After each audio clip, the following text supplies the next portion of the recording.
Good morning, Miss Camille. Good morning. Good morning. Thank you for joining us today. We have read your book, not my fairy tale. Yes. So we're gonna start off with simple question. Just tell us a little bit about who you are and what prompted you to write Not My Fairy Tale. Okay, so I'm Camille. I'm a mom, an author, and I wrote this book after doing some work to heal from the divorce from my marriage of almost 10 years. And I realized, no, life didn't go as planned. I did everything, quote unquote, right, as they tell you to do. And I still ended up in a divorce. And me and everybody around me were just stumped. Wow, you can follow the roadmap, but it doesn't always end how we want it to end. And though it was not the fairy tale I imagined, I'm okay. No, I wouldn't want to wish divorce on anybody because I'm not negating the fact that it was painful and I'm still healing from some aspects, namely just watching the growing pains that my children have to go through. But I can still have joy and still have an amazing life after I thought it would be the worst thing ever. But I'm like, no, you are not just surviving, but you are on the right there at thriving. There's some things that I need to happen to before I feel like I'm thriving and okay, but you are doing well and it didn't crush you. And nothing in life has to crush you because the divorce wasn't the worst thing that happened in my life. I lost my mom, I lost my dad. It's so many things, and it's no, I'm not gonna let any of these things take my joy away. So it doesn't have to be my fairy tale, but I'm going to recreate a life that is amazing. Awesome, awesome. Thank you for sharing. You're welcome. Yeah, thank you for that. I'm curious as to, did your perspective change about marriage since the authoring of your book? No, when I wrote the book, I believe it's the first chapter. I'm talking about a flashback of the early part of my marriage and how I'm never gonna forget those memories. When I was in the marriage, it wasn't awful, the whole thing. You know, like I enjoyed. So I never was okay, I hate marriage now. Like I believe marriage is beautiful and I believe marriage can be amazing. So I never wanted to switch and turn bitter against marriage and act like marriage isn't an amazing thing. I got a follow up to that. Now, the opposite end, did your perspective on divorce change since authoring the book? What do you mean by since authoring the book?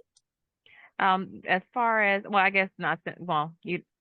I would say um, divorce in the sense that you experienced it then, going through it, and Mhm. then post divorce. I mean, do you feel like, because I mean, it seemed like in your book, marriage was beautiful, but it had to end. And Mhm. so I'm just wondering, going through the divorce, yeah, did your perspective change in any way after, as you were, I guess, gaining years post divorce? Well, it's fresh. I Okay. I got it's only been 3 years. Okay. Okay. So it hasn't been a long time. And my kids Mhm. are still little. I hate divorce. I think that it's awful. So I think that I always will feel that way because I have to co-parent and I don't enjoy it. I'm one of those people. Once we done, you don't exist. And it's like we're a little bit every week. Yeah. You know, they don't exist to me. And then it's like, oh, I gotta go get the kids. Like, oh, I gotta coordinate. Oh, birthdays are coming up. Oh, I gotta coordinate. You know, and it's like this person that you would rather not talk to, you have to talk to. But you get over that, and you know, you co-parent well because that is something you're doing for the kids. Mm-hmm. So I have a question Thank you. about. Sorry. No, I'm saying thank said you. thank you. I have a question about fairy tales.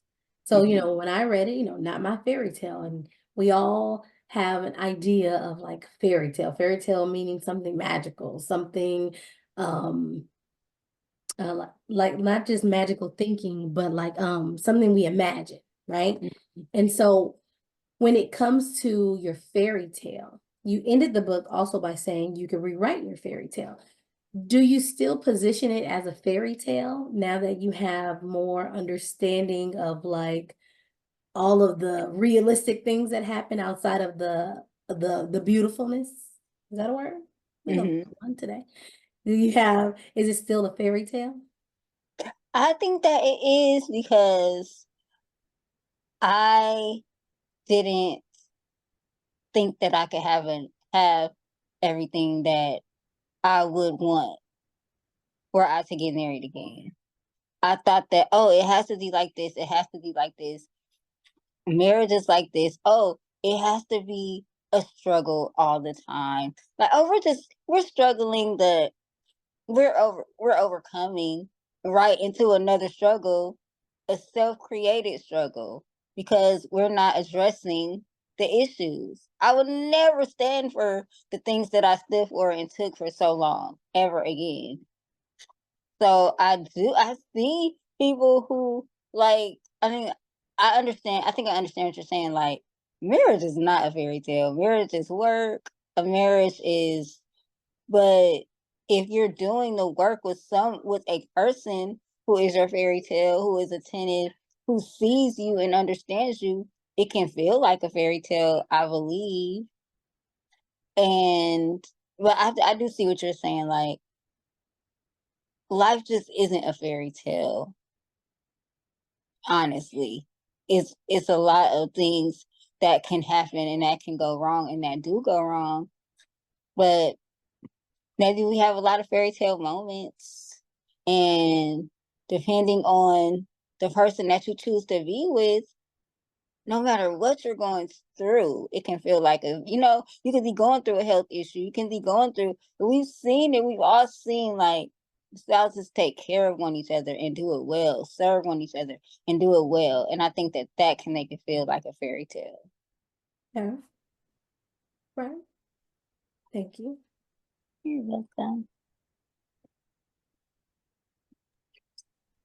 All right. As far as the books that you Crystal shared with me some books that you have written, your whole this is yes, and I know that we're gonna potentially have that again as one of our books. But I'm curious about, do you think you would have any aspect of what you wrote about in Not My Fairy Tale?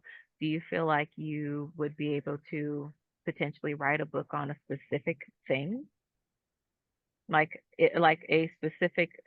Well, there's a whole bunch of different things Yeah. that you drop lots of nuggets. You drop lots of golden nuggets within your book. I'm just wondering, would there be a spinoff of a certain focus? I really love that question. I'm actually finishing up my 7th book, and it's a divorce prayers book. And in that book, I have like a fictional aspect called Diary of Divorce. And I'm like, what? Because I pray and I ask God to like guide me and give me the books and everything. But it's like, I don't want to write about this anymore. Like, I'm ready to continue writing fiction. that's what I wanted to start writing, you know. But I'm like, okay, this gives a fictional aspect, and it's the perspective of the man and the woman going through the divorce process, and then the prayers that they can pray as they're going through it. So this is going to be my second prayer book, but the first prayer book, it was just prayers. This one is more of a workbook type thing, but yes, it's just about divorce. But that's a good idea, Crystal, because I do feel like I gave like a lot of like little snippet things, and that's why I'm telling people like the not fairy tale, and I guess that's why it's been kind of a challenge to market. Like it's not a divorce book. Like I have one friend, she read it celebrating her 10-year anniversary. She finished it. She was like, this book helped me so good, so much, and I'm happily married. She was like, this isn't a divorce book. It's like a book about, you know, things in life that we need to overcome. So that is interesting. I could probably go through and write a book on a few of those things. Like I can literally write a whole book about dealing with sickness and disease, and you know, being married through that, and how, you Yeah, know, that's the real. family aspect. Even like my ex-husband, he did, you know, his fair part. But I have family that helped me. I have family that didn't help me. Like it was a whole community type thing that I could write a whole book about that, you know? So Yeah, yeah. I agree with your friend. I think that, when I went into Not My Fairy Tale, I was like, okay, we're gonna get the and Crystal brought this word up first, like testimony into what your idea of marriage was and what the reality of it was, right? We're gonna get not like the tea, but more of like the reality of this is what happened, right? I had this magical thinking in my fairy tale, and then I was brought to reality of what could and did happen in mine. And I got more of like marriage guidelines, right? Got more mhm. of like marriage things, point, not point, how you say it, talking points, right? Things that you should definitely discuss before marriage, like finances and sex and communication, what your communication style is. I would be curious to know, once you got married, did you find out that your communication patterns were different than Mhm. one another, or what you thought? Okay.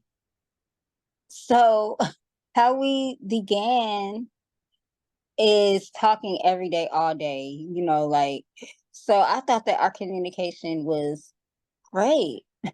But I mean, I think it was like month 3 of marriage. I was like, I don't understand what I'm saying. And it was a struggle, like how we communicated. So I did find that how we communicated was different. I found that we got married when I was 24, and I found that when I turned 30, everything for the most part that I needed, I was becoming secure in, and like, okay, so you don't just want quiet time, you need quiet time. Like I didn't understand that at 24. Like I need quiet time and a long time to thrive in life. Yeah. So now I'm like having to tell this person this, and they're like, "What?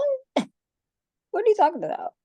And I'm like, "I don't not like you or want to be around you. I like myself too, and I'm not getting." It was like trying to explain. It just wasn't, because I don't know if I put this in the book, but I learned something while we were going through the divorce, about guess and ask culture. And a guesser is someone who inferred something and then they think that you should just catch their drift and ask no questions. So, for example, my sister wants to come over. The guesser is like, they'll just look at you like, oh, okay. And you're supposed to know, like, your sister cannot come over because the guesser is like, where is she gonna stay? You know, we only have 2 rooms. The kids are in that room. She can't sleep on the couch because I snore a lot. And so I sleep on the couch if I'm snoring too bad. Like, where would she ever stay? The house is not organized. So they like, we don't need to have no more conversation. Like, oh, I know she won't. You already know what's up. That's what the guesser is gonna. But the asker is like, can we have a conversation about it? My sister wants to come, so can we figure out? And they're like upset, like the guesser is gonna be upset at that because they have to say no. They don't want to say no, they don't want to disappoint you. And so he was a guesser and I am an asker. And that's just how, so a lot of the times with me asking all the questions made him feel like I wasn't understanding him. So he had his own, and I think that how I approached the book is I took my experiences and gave the advice, tried to share that experience without bringing him into it as much as I could.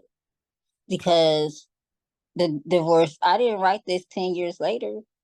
This just happened, like, and I wanted to still honor my children because my kids, my daughter in particular, is an author and she's very involved and she already wants to read it. I'm like, no, you cannot read that yet.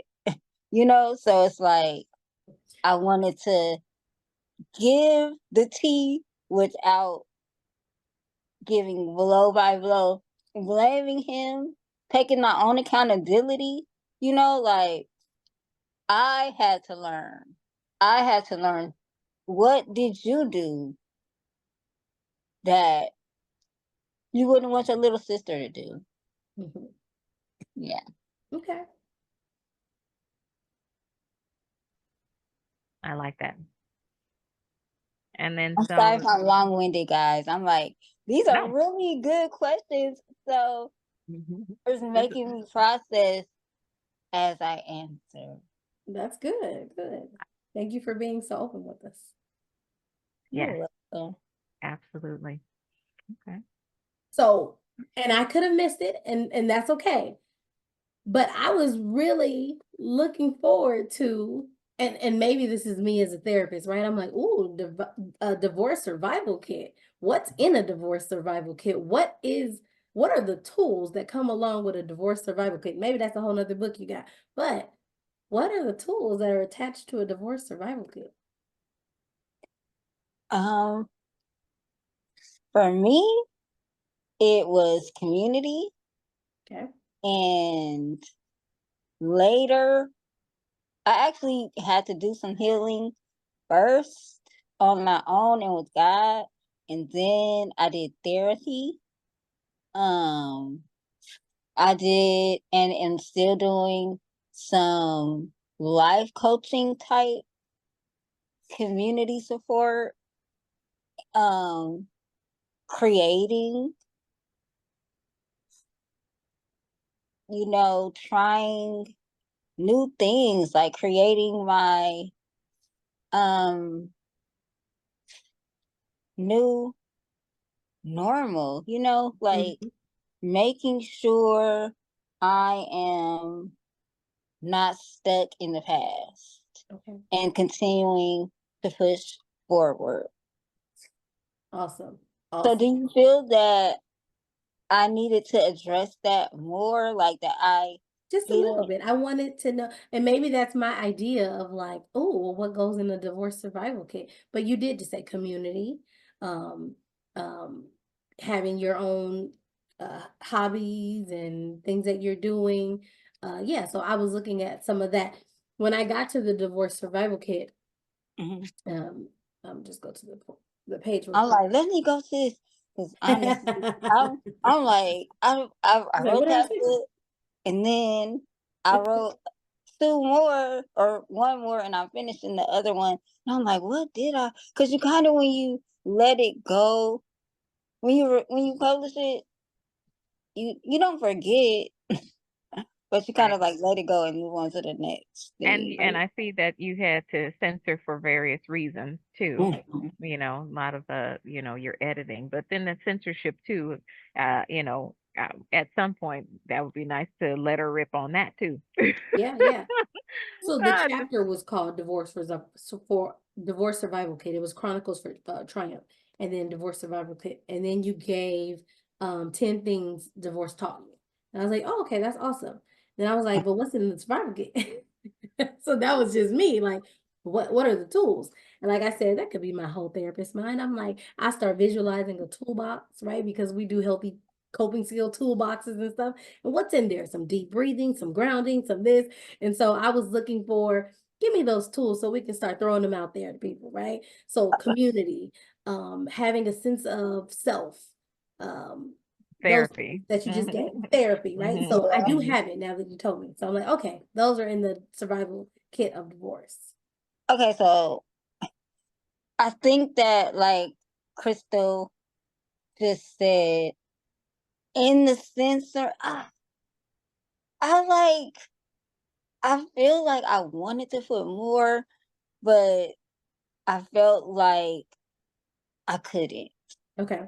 Like, I felt like it had to be about me, Mm-hmm. and I wasn't able to talk about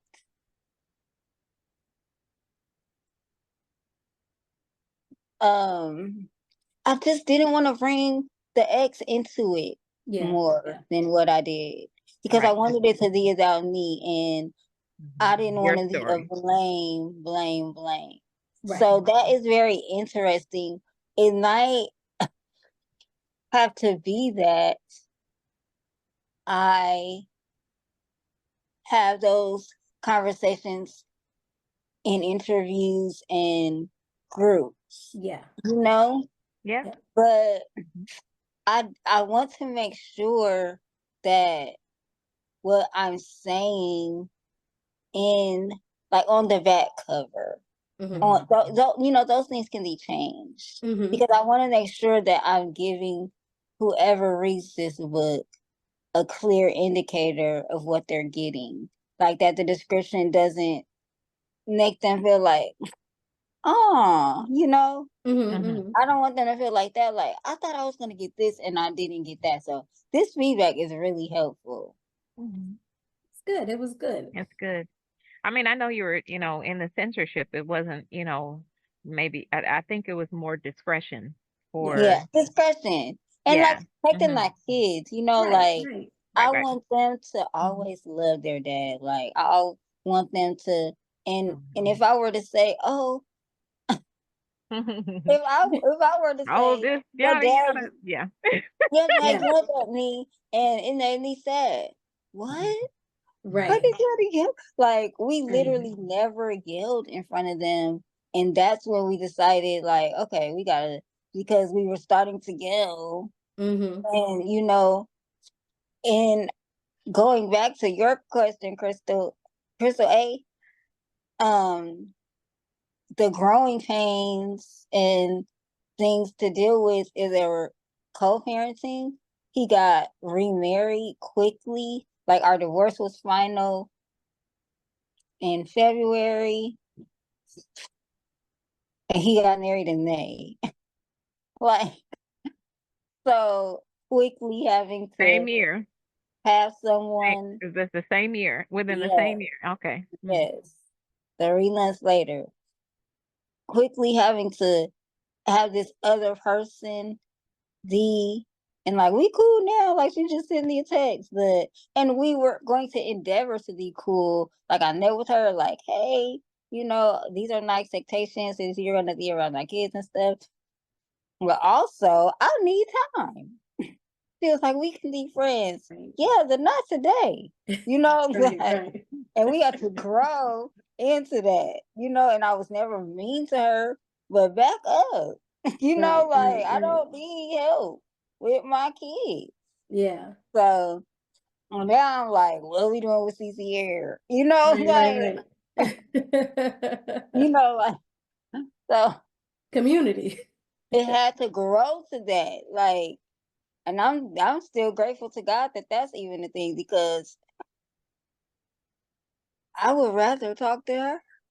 Like Yeah, yeah, yeah. that's the real. Yeah. And it's a blessing, and I saw it, the type of person that he married, that she was a blessing and could be a blessing from day one. But that don't mean I was ready to embrace it. Right, right. So those are the type of growing pains, like even having to deal with him and talking, like I didn't want to talk to him. Right. I just did it. Every time my phone would ring, that's when I knew I needed to go to actual therapy. Mm-hmm. And every time my phone would ring, I would have like a reaction. Like my shoulders would droop. I'm never gonna let anybody change my disposition. So those are the things that are so important. And I didn't want to put that in the book. And then my daughter read it next year, and she's like, Daddy did that. Mm-hmm. So Got it. Oh, Chuck, you got some the secret series file.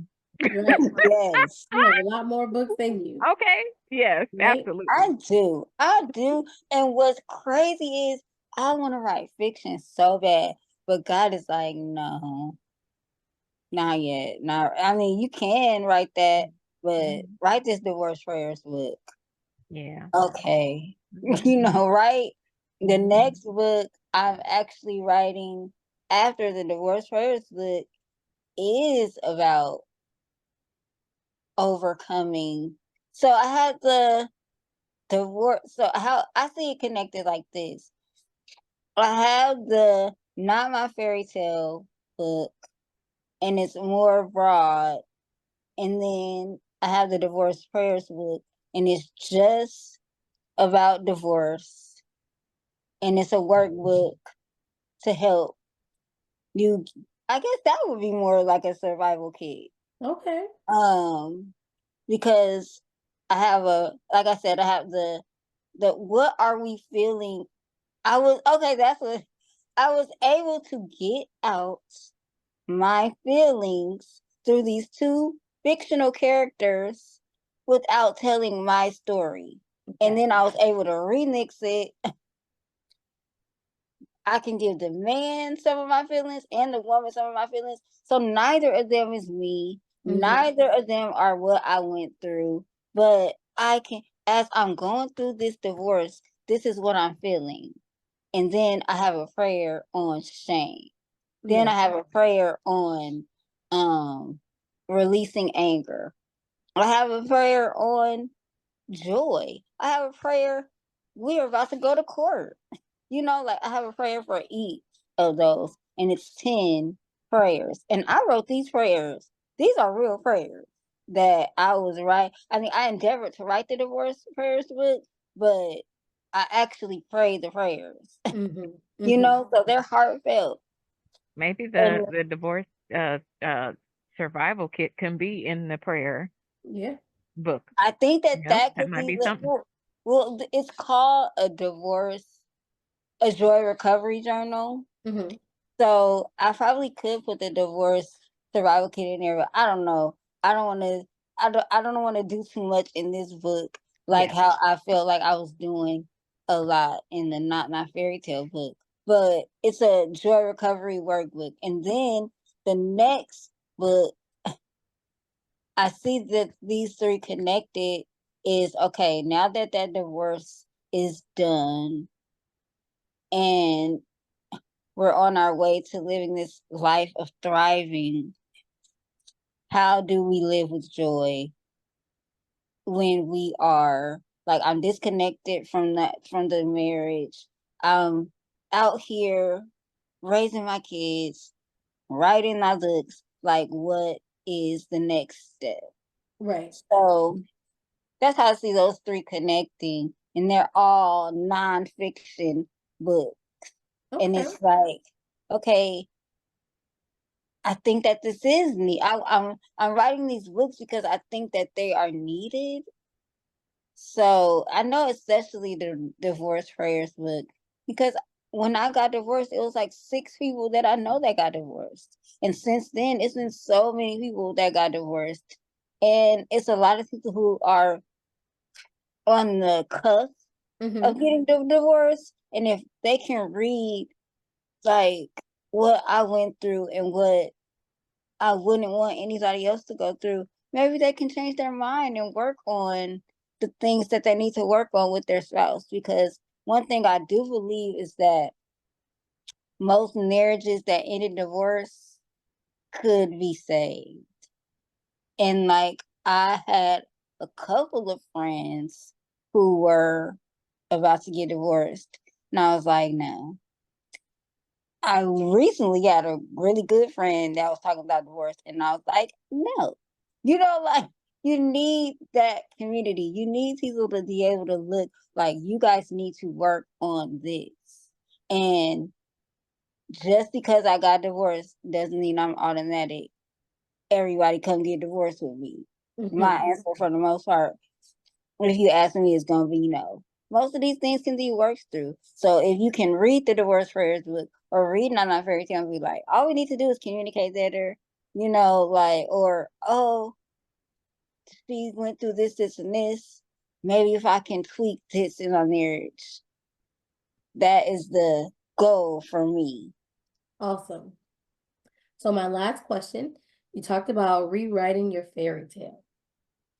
And so you said, what is your fairy tale? So after writing Not My Fairy Tale, going through the ups and downs, having the experiences that you have, sharing different guidelines as to what you can do to enhance and improve, what is your fairy tale now? Fairy tale now is doing the things that I love to do. Like, I went to college, I was going to be a teacher, didn't do that. I was always doing what I thought, Oh, and when I become married, I have to do it like this. Oh, when I become a mom, I have to do it like this. Like, oh, my daughter, like, knit that. Like, I didn't realize you can't make a baby go to sleep. Like, that they go to sleep when they're about to go to sleep. Like, you can assist when they're sleepy, or you can lay them down when they're sleepy. But if they talk about that too, you can't, like, And I was like, oh. And so that, doing the things that I love, parenting how I love, like, that is my fairy tale now. I guess I can live a fairy tale if my definition of fairy tale has changed. Like, it doesn't have to be perfect. It's going to be messy, but I want to write as many books as I can. I want to get better and better as an author. I want to host book clubs and travel. That's my fairy tale now. Awesome. And to be surrounded by love and people that love me in a great community. Awesome. Well, thank you for joining us today. We enjoyed reading the book. We enjoyed having you come and talk to our book club, and we hope to have you back again. Like I said, we do have And She Lived. That was one on our list of things to read.